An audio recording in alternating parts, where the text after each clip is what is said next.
Exciting ang 2026 natin, mga kapatid. Bagong taon, may mga bagong programa. Kabilang na riyan ang pagbibidahan ni Andrea Brillantes at Enrique Hill. Nasa frontline ng balitang yan, si Faith Del Mundo.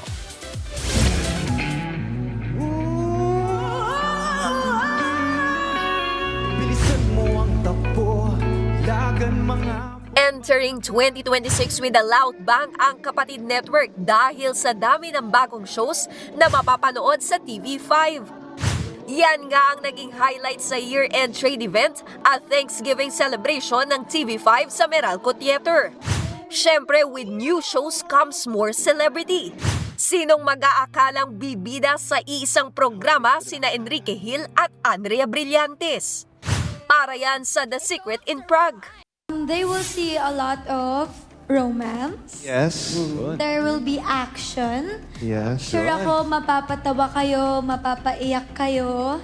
And, ayun, secret na lahat. I've been out of TV for a couple of years, so I think it's a perfect time to come back. And what a way to come back with Andrea. Eto pa, si comedy queen ay Aidelas Alas. Makakasama naman si Shaina Magdayaw para sa inspirational drama na may best friend Eman. Si Ai, kakaibang role ang gagampanan. Madre po ako dito at nagbabait-baitan talaga ako. Hindi, totoo ako mabait pero dito sumusobra pa ako sa kabaitan.